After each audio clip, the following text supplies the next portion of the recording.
Vous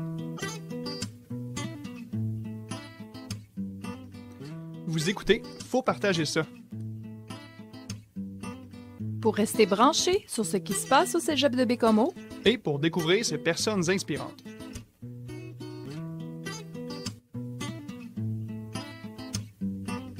Bienvenue Pascal, bienvenue à Anouk dans ce premier balado de l'année en partenariat avec l'Association étudiante du Cégep de Baie-Comeau. Aujourd'hui, de quoi on parle? Ben, merci beaucoup, Juliette, de nous accueillir ce matin. Non, mais en fait, aujourd'hui, on va parler d'intégrité intellectuelle. Intégrité intellectuelle qui est vraiment pas mal à jour ces temps-ci. On en parle beaucoup dans le cégep, puis c'est quelque chose qui nous touche de près. Est-ce que tu peux nous expliquer, mettons, à quoi ton poste sert, Anouk, pourquoi l'intégrité intellectuelle c'est vraiment mis de l'avant par toi dans le cégep, par exemple? Ben, c'est une bonne question. En fait, moi, je suis là pour coordonner un comité, mais en fait, on est plusieurs personnes sur le comité. Puis, il y a notamment un étudiant. Il y a de la place encore pour d'autres étudiantes si vous voulez vous joindre aux discussions. Il y a des profs, il y a des conseillers pédagogiques et il y a la direction des études aussi qui est là. En fait, c'est la direction qui a décidé de mettre en place ce comité-là parce que c'est une valeur importante au cégep d'être intègre, finalement. Savez-vous c'est quoi l'intégrité, les filles? Ben, l'intégrité, moi, là, comment que je vois l'intégrité? On en a parlé une couple de fois ces temps-ci, là. Puis c'est vraiment comme d'être intègre, d'être honnête, de pas plagier, de faire attention à comment on cite nos sources, que des fois, ça peut être comme touchy comme situation.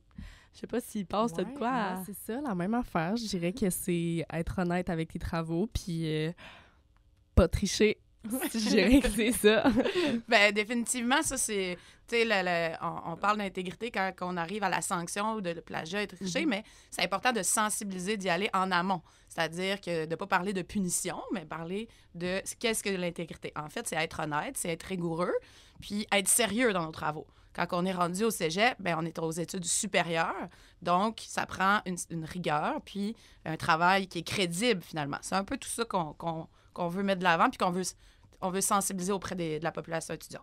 Oui, c'est ça. Je comprends très bien.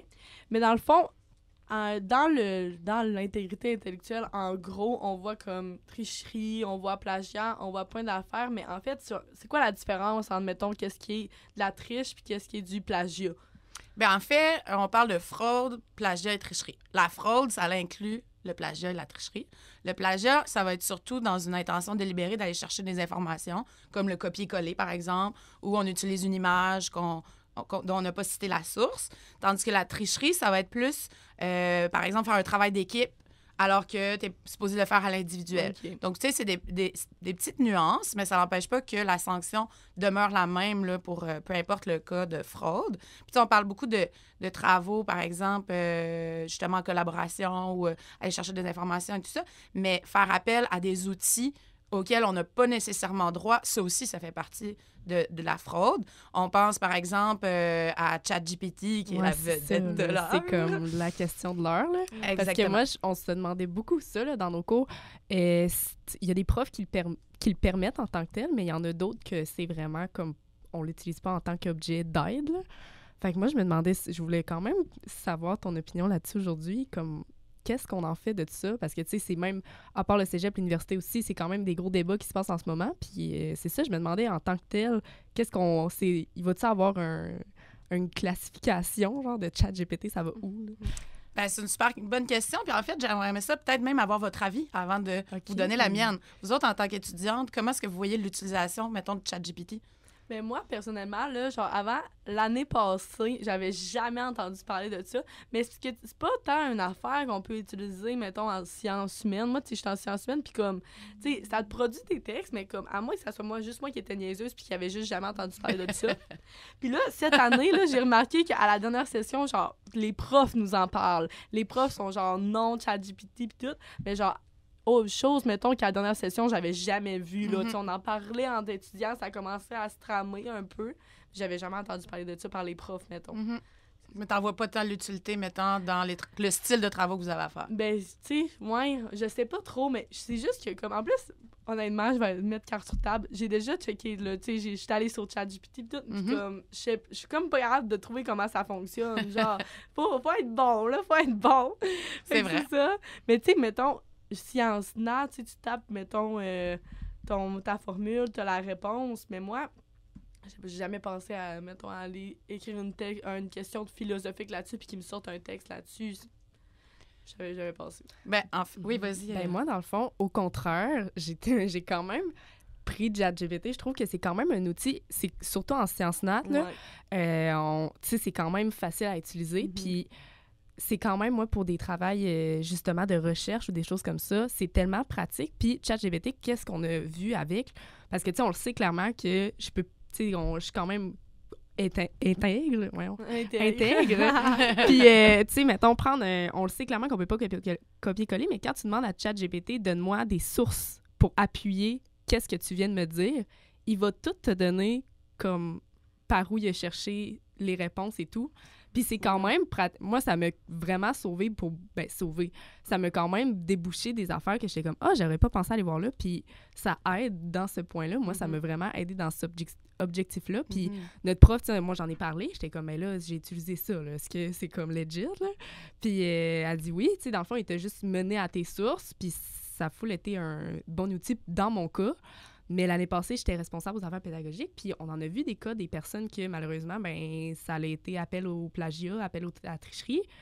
Puis là, c'est dur de faire la ligne de... Parce que ChatGPT ne réécrit jamais la même chose.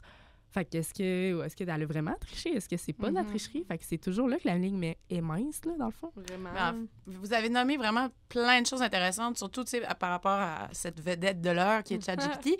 Mais il y a deux choses l'une, tu sais. ChatGPT, à la base, est un... Moi, j'ai pas la source en tête, là, mais c'est pas moi qui ai inventé ça. C'est comme un idiot savant. Donc, il va très bien rédiger. C'est bien écrit, la composition du texte est bien faite, aucune faute d'orthographe, mais il n'est pas nécessairement véridique. Donc, il faut toujours faire attention avec ce qu'il nous dit parce que ChatGPT, c'est comme un menteur chronique. Là.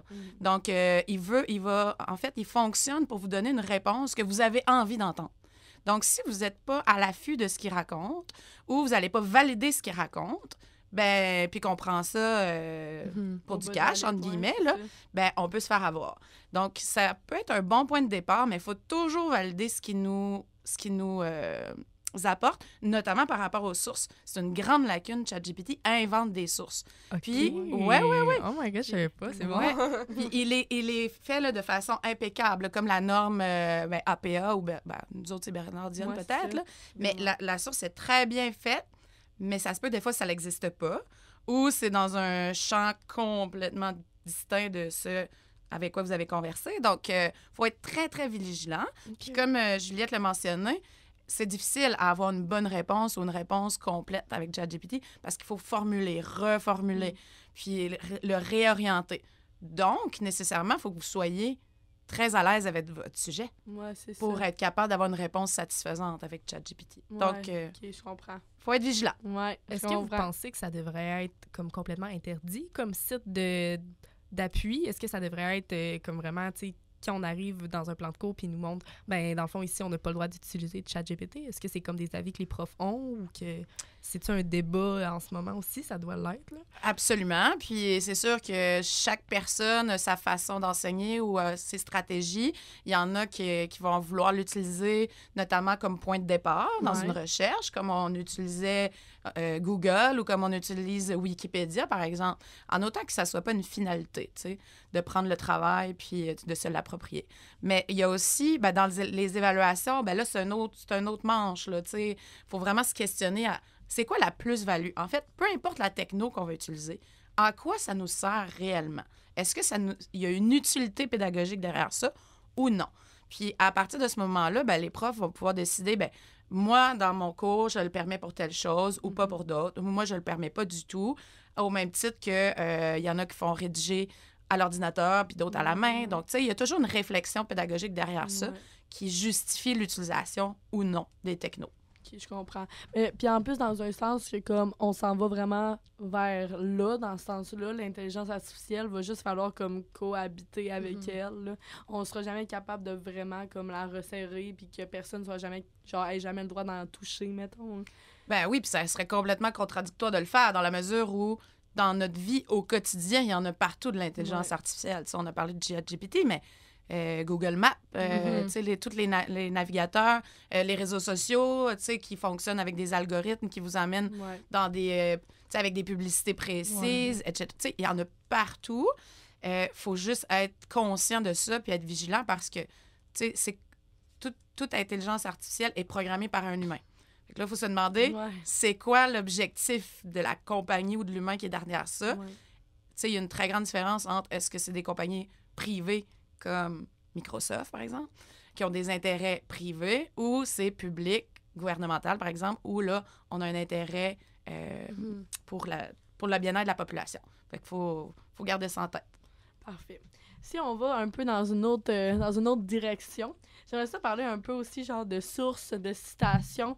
Moi, c'est quelque chose qui comme il me touche vraiment plus, je pense, que genre sciences nat en sciences humaines puis tout. Puis je sais que la ligne est vraiment mince ça, dans comme plagiat, puis dans sources, puis dans citation. Fait comme, est-ce que comme t'as en tête à nous des cas types ou comme des problèmes que la plupart des étudiants ont ou rencontrent mettons, dans une bibliographie ou dans des notes de bas de page ou etc.? Bien, en fait, il faut juste, à la base, savoir que si on va chercher de l'information qui vient d'ailleurs, il faut le dire. Peu importe la façon dont on le dit. Tu sais, des fois, on pense à un exposé oral, puis on donne de l'information qu'on est allé chercher sur Internet, mais il faut le mentionner aussi, même si c'est pas à l'écrit, même si on fait pas une bibliographie nécessairement. Donc, tous ces cas-là, en fait, tu sais, l'intégrité vient aussi du fait d'être transparent. Tu sais, puis c'est correct d'aller chercher de l'information ailleurs, même que rendu aux études supérieures, je veux dire, on n'invente pas des nouveaux concepts. Là. On les peaufine, on les analyse. Donc, ça fait juste preuve d'une rigueur et d'une curiosité intellectuelle aussi d'aller chercher ces sources. Mais pour répondre un petit peu mieux à ta question, en fait, dès qu'on va chercher une information, si on prend l'information telle qu'elle, bien, nécessairement, il faut la mettre entre guillemets. Si on la reformule, il faut faire une note de bas de page ou entre parenthèses. Il faut le mentionner peu importe la façon où on est allé chercher de l'info. Puis si vous faites un travail en équipe aussi, faut que ça soit mentionné, il faut que les deux noms soient là, tu sais. Si on fait un travail en équipe, puis vous remettez chacun votre copie avec juste un nom dessus, puis le travail est similaire, bien, le prof va se poser des questions. On va dire, coudonc, il y en a un qui a copié sur l'autre. Fait que tout ce qui est travail collaboratif et emprunt d'idées, faut juste le mentionner. Je pense qu'il y avait un prof qui t'avait donné une bonne... mais non, mais en fait, c'était vraiment correct. Tu sais, c'est que j'ai fait un long travail l'année passée en histoire, comme. Puis j'avais juste, comme, oublié de citer ou genre, je m'étais mélangée dans mes flûtes, là, vraiment. Puis tu sais, il m'avait rencontré, puis il était comme ça tu sais, c'est du plagiat. Mais je sais que c'est vraiment pas ton genre, puis tout. Fait qu'on va trouver une solution, puis genre, grow out of this. Mais moi, je capotais, là.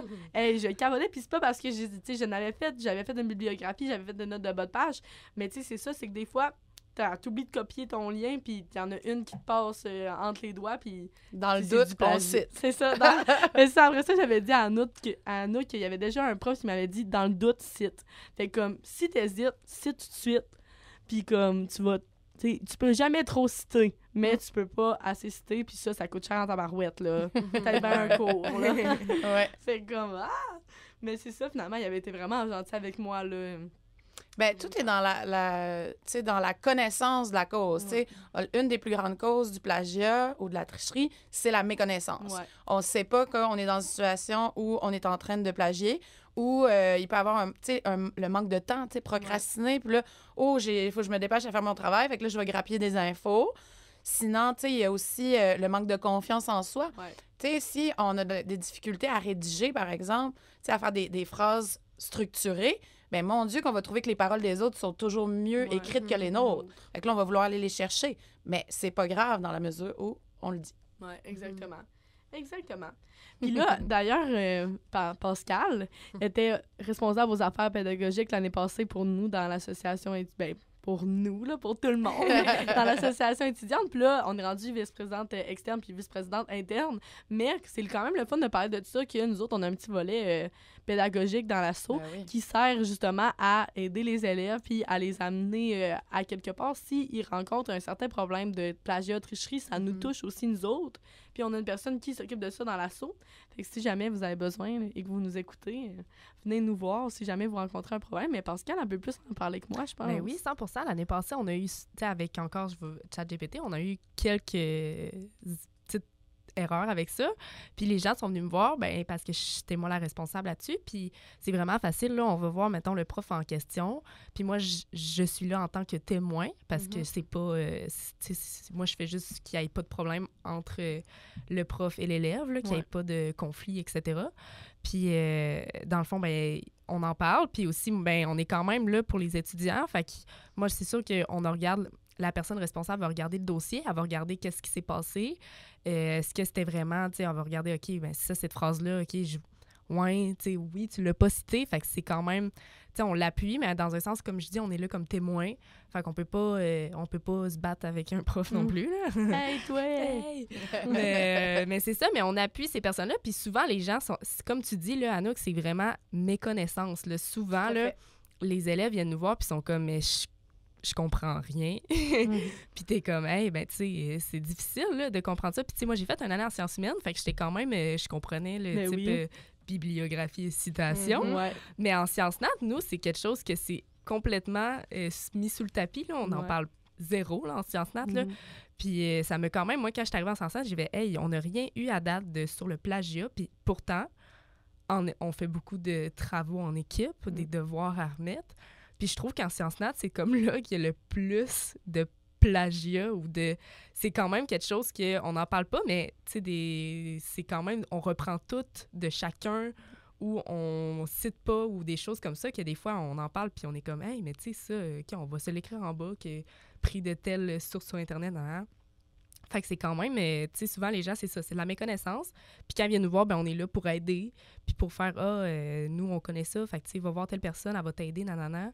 Mais c'est ça, c'est vraiment de la méconnaissance. Puis en sciences humaines, on en parle, mais dans les autres programmes, je pourrais pas dire en technique, ici au Cégep de Baie-Comeau, tout, mais c'est quelque chose qui est pas super partagé, qui est pas, qu'on ne met pas nécessairement à l'avant. Puis je pense que ça devrait l'être parce que on fait tous des travaux. Là. J'ai un cours de littérature à chaque session. On en fait tous, mais on aurait dit que vu que c'est comme classé par programme, on met peut-être moins les bouchées doubles sur d'autres programmes en tant que tels. Puis ça devrait quand même être plus parlé, je pense. C'est peut-être un peu aussi l'objectif du comité. Là. Moi, ça fait pas longtemps que je suis ici au Cégep de Baie-Comeau, mais ça fait quand même longtemps que le comité existe. Puis tu sais, c'est un peu l'objectif aussi de montrer, d'informer et de former aussi. Tu sais, vous savez qu'il y a une formation obligatoire pour les étudiantes qui est là, en fait, pour présenter beaucoup de cas, puis c'est quoi l'intégrité, etc. Puis c'est un peu l'objectif aussi de la semaine de sensibilisation, de dire « Hey, regardez, ça, c'est... Tu sais, voici les outils, voici ce que vous faites faire, voici c'est quoi le plagiat. » Puis notamment, tu sais, des activités de sensibilisation pour connaître c'est quoi, finalement, c'est ça. être intègre. Parce que moi, je me rappelle, quand je suis rentrée en sciences humaines, il disait être comme là, faut que vous fassiez une bibliographie, une note de bas de page, puis tout. Mais moi, j'étais comme... What is that? J'avais aucune espèce d'idée. C'est ça. C'est ça. Puis j'étais allée faire, mettons, mon travail. J'étais chez une de mes amies, puis elle était comme là, tu vas aller sur mon diapason, Bernard Dion, là, tu choisis c'est quoi que tu veux citer. Là, j'étais comme merci tellement, parce que sinon, j'aurais été dans l'eau chaude, là, vraiment aucune espèce d'idée quoi faire. Là. On dit souvent plagiat, mais c'est rare qu'on va vraiment aller en profondeur avec ça. Sauf quand on parle justement à quelqu'un comme Anouk ou comme quelqu'un qui est vraiment là-dedans, mais c'est rare qu'on va nous faire comme une grosse présentation sur OK, ça, je veux pas ça, je veux ça. Là. Tu sais, ce qu'il faut garder en tête aussi, c'est que c'est correct de citer. En fait, il ne faut pas être mal à l'aise de dire « Oh, j'ai pris de l'information ici et là » parce qu'on est vraiment dans une mare d'informations, tu sais, avec l'accessibilité à Internet et tout ça. Donc, puis on est à une époque aussi que, étant donné qu'on a accès à beaucoup d'informations, comme je viens de le dire, ça fait en sorte que on invente rien. Là. Le but, c'est pas d'inventer, c'est de prendre ce qui existe, réfléchir à ça pour développer une analyse ou une opinion personnelle par rapport à ça. Donc, d'aller chercher des sources, ça montre juste une rigueur dans le travail, de dire « Hey, je me suis informée comme il faut sur mon sujet et là, je suis en mesure de faire une analyse plus éclairée, finalement. » Fait qu'il faut vraiment pas être gêné de citer. Puis la dernière fois, on s'avait parlé, puis j'avais vraiment aimé une chose que tu avais dit, puis elle était comme, tu sais, justement, vu qu'on est dans une genre de culture de masse, que tout le monde a tout accès aux mêmes informations, comme, c'est d'aller en chercher, des citer, puis juste d'être créatif avec ce que tu vois, puis de l'amener de ta façon, puis tout en faisant attention, bien sûr, là, mais être créatif, c'était le mot qui m'avait resté en tête. Créatif. J'aimais vraiment ça, c'était hot, là, tu sais, c'est vrai que rendu là, on peut plus rien inventer, là, on ne trouvera pas un nouveau mot, on ne trouvera pas une nouvelle affaire nulle part, mais faut prendre ce qu'on a, puis rendre à notre couleur. Oui, tout à fait. Là, tantôt, on parlait de méconnaissance, puis on parlait des élèves. Mais tu sais, mettons, l'autre bord de la fenêtre, mettons, c'est comme vraiment les profs qu'on a. Puis, tu sais, les profs, eux autres, ils doivent pas tant être contents de nous mettre un 0% plagiat. Fait que, tu sais, si on peut parler des un peu relations, ben, tu sais, toi, tu dois en avoir des profs qui viennent vous voir, le comité, qui sont genre, là, faut que, tu sais, je mette un 0 plagiat, nanana. Tu sais, c'est quoi le processus pour, comme, dire, OK, ça, c'est vraiment du plagiat, faut que je dise, mettons? Oui, bien en fait, ça, c'est plus ou moins par rapport au comité intégrité. Il y a un comité plagiat là, qui est formé vraiment à la commission des études, puis c'est des personnes qui vont étudier les copies et tout ça. Là. Mais c'est sûr que dès que le prof constate un cas, ben là, ils doivent le déclarer et là, ça passe par le comité d'appel. Et donc, là, il y a des personnes qui sont là vraiment pour analyser la situation. Mais c'est sûr que nous, le comité intégrité intellectuelle, ce qu'on prône, c'est vraiment, comme on disait, d'informer, de sensibiliser pour éviter ces situations-là. Ouais. Donc, tu sais, nous, on veut vraiment travailler en amont. Quand les profs, malheureusement, constatent des cas de plagiat, ben là, on est en aval, on est vraiment dans la sanction. Ouais. Donc, c'est le résultat, finalement, de ce manque d'information-là. Mais le processus, c'est un peu ça, là. Il y a détection, après ça, déclaration. Après ça, il va y avoir une évaluation. Puis si malheureusement, ben, on constate qu'il y a effectivement plagiat, ben là, il y a 3 degrés de sanction. À la première fois, c'est 0 pour le travail. La deuxième fois, c'est 0 pour le cours. Et la troisième fois, c'est 0 pour la session. Ça n'a pas de bon sens. Mais pas donc, de bon sens, là, ça a du bon sens, mais tu sais, ça peut vraiment coûter cher. Là. Exactement. Ça n'a pas de bon sens. Moi, genre, je suis de même, oh mon Dieu, je capote, mais tu sais, c'est ça, là. Puis comme, en fait, c'est vraiment correct, là, c'est du plagiat, mais tu sais, ça coûte vraiment cher, là. Faut faire attention à ça. Absolument. Fait que c'est ça. Mais je finirais ça par qu'on se parle, tu sais, qu'on dit de choses, des affaires que on sait qu'il faut se méfier en faisant un travail, tu sais, autant niaiseux que ça peut paraître. Est-ce que tu as des petites affaires que t'es comme ça, quand vous faites un travail, évitez ça, puis ça va vous amener dans une bonne track, si on peut dire? Oh, c'est une bonne question. Ça dépend vraiment de la nature du travail. Souvent, ce qu'on oublie, c'est les images, par exemple. Ouais. Si vous faites une présentation, vous utilisez des images prises sur Internet, bien, il faut s'assurer qu'elles sont libres de droit. Sinon, bien, faut la citer aussi. Donc, ça, c'est souvent quelque chose qu'on oublie. Ouais. Ben, nécessairement, toute idée, comme on disait tantôt, que vous êtes allé chercher ou paraphraser, ben faut le noter. Puis, ça, des fois, ça peut être lourd. Là. Si on a, par exemple, un travail long ou une présentation qui a beaucoup de sources dans une même page, ben, par exemple, dans une présentation, ben, dites-le d'emblée, je me suis inspirée de tel article ou personne, puis faites une diapositive avec votre médiagraphie à la fin. Okay. Fait que, tu sais, juste ça va alléger votre présentation, puis vous êtes sûr que vous n'avez pas manqué, finalement, à citer vos sources. Dans un travail écrit, on dirait que c'est comme, ben, pas plus simple, c'est vraiment pas ça que je veux dire. Plus évident de dire, OK, j'ai fait, tu sais, une citation directe, entre guillemets, je mets ma référence, j'ai paraphrasé, je mets ma référence. Ouais. Mais il ne faut pas oublier de la mettre en bibliographie non plus. Il faut absolument la mettre aux 2 endroits. Pardon. J'ai une question. Oui.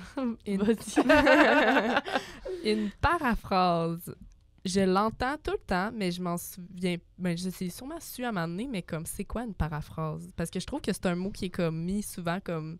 Faites attention aux paraphrases, c'est le plagiat. Puis moi, je suis comme dans le néant. Là, fait qu'on peut-tu m'aider? Ben, en fait, une paraphrase, c'est de reformuler une idée de quelqu'un d'autre. Au lieu de prendre de copier-coller puis mettre en guillemets, on va reprendre, mettons, 1 ou 2 idées, on va les reformuler sans changer vraiment le sens. Puis, fait que ça va être dans nos mots. Fait que c'est comme une citation, mais indirecte. Puis ça, dans le fond, de paraphrase, faut-tu la citer également? Absolument. Ouais. OK. Ouais. À minute que c'est une idée qui vient pas de votre tête, qui vient de quelqu'un d'autre, il faut le citer. OK, ça, je savais pas. Fait que même si tu prends quelque chose que c'est pas... tu transformes complètement tous les mots, mais vu que c'est une idée, il faut que tu la cites. Exactement. OK, hey, c'est bon à savoir. Wow, j'en apprends tous les jours. Oui. Mais c'est vrai que c'est bon. Tu sais, comme moi, j'aurais... Tu sais, ça, je le savais pas. Là. Non, c'est ça. Puis, tu sais, il faut en discuter. Excuse-moi de te couper, Juliette. Il faut en discuter. Puis, la meilleure clé de ça, c'est voir votre prof. Ouais, vraiment. 100%. Soyez pas gênés de dire hey, là, j'ai fait une recherche comme ça, c'est-tu correct ou qu'est-ce que je fais avec ça? Comment je peux te le présenter pour que tu sois au courant finalement que j'ai pris mes informations Ouais. ailleurs? Puis votre prof va vraiment vous aider là-dedans. Puis moi, tu sais, des fois, je suis genre dans mon travail, puis là, je suis vraiment dedans, puis ça me tente pas, mettons, d'aller faire ma citation tout de suite, mais mon truc que j'avais trouvé l'année passée, c'est que je copiais-collais juste mon link, là, puis je le laissais là. Puis après ça, à la fin, je retournais voir, mettons, qu'est-ce que j'avais écrit, si j'avais fait une citation directe, indirecte, blablabla. Puis là, je le citais comme il était demandé de le citer, puis je le fais tout à la fin, mais comme, tu sais, si je le copiais-collais pas tout de suite, mettons, dans ma bibliographie, le lien, c'est sûr que je l'oubliais, là. Puis tu le retrouves Ouais, pas. c'est ça, tu le retrouves plus Non, jamais c'est ça. après, là. Ouais. Fait que, tu sais, des travaux en sciences humaines, des fois, ça se fait sur 2, 3, 4 fois, là. Fait que, tu sais, t'en Ouais. perds, là, des affaires, mettons. Puis est-ce que sur la page du cégep de Bécomo, y a-tu un outil d'aide ou quelque chose qu'on peut voir? Tu sais, je sais qu'on parle souvent du Bernardien, mais c'est où Bernardien. qu'on va chercher le Bernardien? Ben, c'est une bonne question. Il y a plusieurs outils, en fait, puis ça dépend de votre programme. Là. Il y a des programmes qui utilisent des outils différents. Bernardien, vous pouvez le trouver à la bibliothèque. Ouais, Sur le site du cégep, il y a vraiment une page, là, ouais, Dionne. ouais, puis il y a une page aussi, le plagiat et tout Ouais, ça, que ok. vous pouvez aller chercher des infos. Puis Juliette l'a mentionné tantôt, là, il y a des outils aussi comme Diapason, Zotero. Zotero qui est comme comment je dirais ça? Un outil informatique qui vous aide à faire votre bibliographie, puis qui garde en mémoire ou en réserve les sources que vous avez consultées, puis il classe ça par thématique. Oui, c'est ça. On a eu C'est une vraiment, petite, il est une donc petite bien formation en sciences nat de ça. Comment ça s'appelle? Zotero! Pour Non, plus c'est d'informations, vous pouvez vraiment aller voir les personnes à la bibliothèque. Ouais. Eux autres, c'est les spécialistes là-dedans. Là. Ouais, pour vrai, sont impressionnantes. Surtout si vous pensez à aller à l'université après. Là. Ouais. Utilisez-le tout de suite. Après ça va vous sauver la vie. C'est Oui, ben c'est ça, Zotero, on l'avait vu, mais je trouvais ça quand même... En tout cas, C'est s'il hot. faut que tu le saches, là. Ouais, c'est ça, mais moi, Moi, je pense j'en que, apprends, j'essaie encore. de Faut l'apprivoiser. comprendre. Ouais. C'est ça, faut que je l'apprivoise. Il est gentil, mais il faut le flatter. avant. C'est comme un petit chat, là. Eh ben merci, les filles! Ben, merci à vous autres. Est-ce qu'il y a d'autres choses que vous voulez rajouter là-dessus, sur le point? Mon Dieu, qu'on pourrait en jaser encore Mais longtemps. c'est ça. Mais en fait, j'en profiterai pour inviter nos auditeurs et auditrices à venir nous voir pour la semaine de sensibilisation Oui. du 18 au 22. Et surtout, de Ben venir oui. au jeu questionnaire animé par... Par nous? Et voilà. Ok, Mais on ça va être là. super le fun. Ben, ça moi, va j'ai être hâte, jeudi. On va tous vous sortir une petite visuelle là, sur Instagram pour Ah, les gens qui petit écoutent. visuel. Inquiétez-vous pas. Mais oui, ça va être le fun. On va avoir un micro, tout, on va animer. Hey, C'est hein? une scène. Moi, vous pouvez pas me mettre plus heureuse que ça. Donnez-moi un micro, faites-moi faire ce que vous voulez. Je vais capoter. Ben merci pour ta présence, Anouk. Ça me fait plaisir, merci. Pascal aussi, c'était sa Ça fait première plaisir, fois, elle aussi. oui. Elle a vraiment fait Je- ça comme une Je suis championne. toute émoustillée. On en revient toutes les semaines, Alain! Hey, merci à Alain aussi, qui est toujours derrière nous et que vous le voyez pas nécessairement, mais on l'aime en tabarouette. C'est tout pour nous. Bye, merci pour votre écoute. Bye.